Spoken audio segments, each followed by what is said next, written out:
was making it clear to those guys that I need to be better. I need to be better on the little things, the details. It can't happen. Did you just take your eyes off the ball, Zach?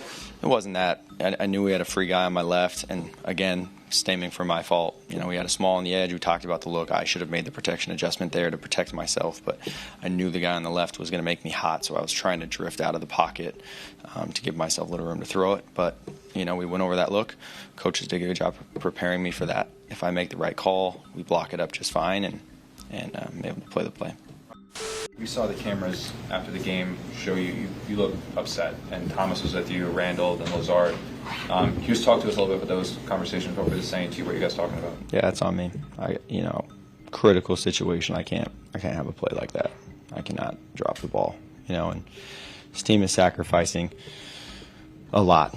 Guys were making plays, defense was making plays, O-line was protecting, the receivers were making plays, and to be driving right there and to drop a snap, I cannot do that. I lost us that game, and I cannot do that. And I was making it clear to those guys that I need to be better. I need to be better on the little things, the details. It can't happen. I thought he was really good. Gave us a chance to win the game, brought us back. A few plays like that, we're going to win a lot of football games. The receiver ran into me. It was a collision. The same thing that was happening all game. They ain't throw no flags. Pat threw the ball outside of the receiver. MC was there. He made the play.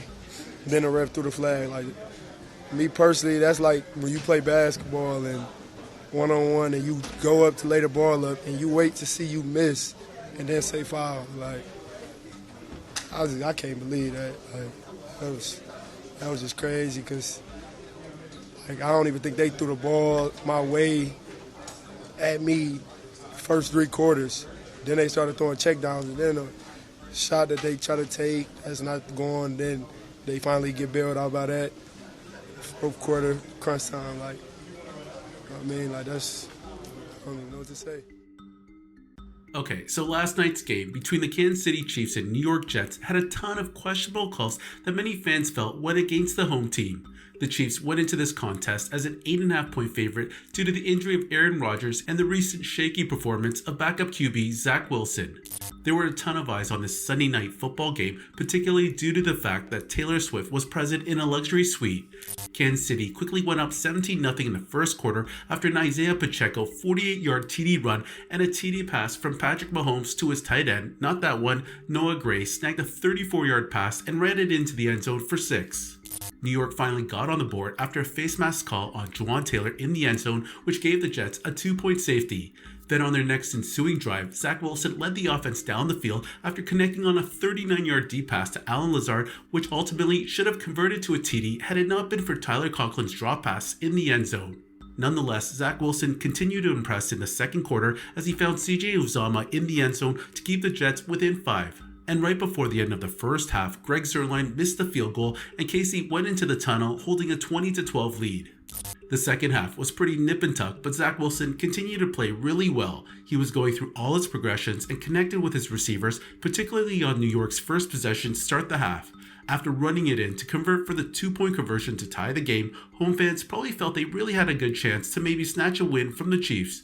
Patrick Mahomes was playing god-awful at this point, throwing 2 picks already, and the only thing that was going for the offense was a running game. So midway through the 4th quarter, Wilson, after displaying pretty much a flawless performance thus far, had his first huge mistake when he fumbled the snap and lost possession at his own 47-yard line, giving the Chiefs good field position. So now at this point in the 4th quarter, this is where all the controversy ensues when KC was up 23-20. Mahomes struggled on the next drive and got his offense pushed back to his own 40-yard line. And then on 3rd and 22, after the snap, Mahomes had plenty of time in the pocket to find a target, but was forced to take a shot after finding an open hole down the middle and ran for the first down. However, upon further review at the line of scrimmage, take a look at why he had so much time in the pocket. Look at number 29 for the Chiefs and the blatant hold he has on Jermaine Johnson. You can see Johnson throwing his hands up to the refs and telling them what the F. Think about how demoralizing that's got to be on the defense, giving up a first down on that play. You can literally count the Chiefs QB had about 8 seconds of a clean pocket before he made a sprint down the middle. This was just an egregious non-call from the refs, and I'm not saying it was done on purpose or anything like that, but just saying it is what it is. However, many, I guess, will point to the fact that a lot of these calls have always gone for Mahomes and the Chiefs in the past. Anyways, the next call that had fans up in arms happened a couple minutes later and was also another 3rd and long. Mahomes threw a deep pass down the right to Marquez Valdez-Scantling, but the pass was picked off only for a flag to be thrown immediately for a holding call on Sauce Gardner. This was a very chippy affair. Sauce had his hands on MVS's shoulder and lightly tugged on his pads, but I've seen a lot worse go uncalled. Even Chris Collinsworth called it when it happened. He said, "We've seen a lot of contact downfield tonight. We have seen a very physical approach out of the New York Jets, and we've seen a lot more than that wasn't called." The refs all night had allowed the players to play and put their whistle in their pockets. However, when a crucial play like this gets called back, you're going to have fans questioning it. Even Jets head coach Robert Saleh was livid on the sidelines, and upon review, fans began pointing out that the referee only threw the flag after the ball was picked off. The contact Sauce made with MVS happened 10 yards earlier, and the ref only decided to pull out his flag after the ball was intercepted, which just raised more questions as to why the call was made so late.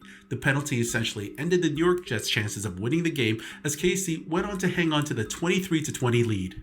Look, I'm not saying definitively that these calls were made up on purpose by the refs, but it did affect the Jets' chances of making a comeback. I mean, for the last half of the fourth quarter, the Chiefs pretty much retained full possession of the football throughout, and the Jets certainly had enough chances to win the game as they blew a lot of chances earlier. You could point to the Conklin dropped TD pass in the end zone or the CJ Mosley dropped interception. Also, Breece Hall had a huge run into Chiefs territory that turned into 0 points, and who could forget about Zach Wilson's fumble in the middle of the field. This was certainly a tough loss for the home team, and the only bright light from this game was seeing teammates of Zach's come to his aid after he made that fumble. They knew he did a good job of putting the team in a position to win the game. I mean, this is the defending Super Bowl champions, and you took them down to the wire. Hopefully this will give the young QB some confidence and maybe help kickstart the team's 2023 campaign. That being said, some fans after the game were upset during Chris Jones' post-game interview with the NBC Sports panel, particularly Rodney Harrison's line of questioning to the Chiefs' D-tackle. Harrison appeared to bait Chris Jones into trashing the Jets QB, even though he had a spectacular performance on Sunday night. Was Zach better tonight than what you anticipated he would be watching him on tape? And you can be honest. Honestly, Yeah. if I'm being completely honest, we knew it was going to be a battle. He's continued to get better week in and week out, and he's continued to lead week in and week out. But watching that tape, man, you got to look at this dude and say, "Oh, he is garbage." Like we should really tear him apart. Earlier, like I said, Zach Wilson is special, man. You just got to give the guy time. You know what I mean? Wait. Did you say Zach Wilson is special? Yeah. I think he had a special night, but I don't think he's special. I've got to prove that over. You're special because you proved it over a course of time. He's not special. I'm just saying, Chris. Hey, listen. I'm just saying. I'm a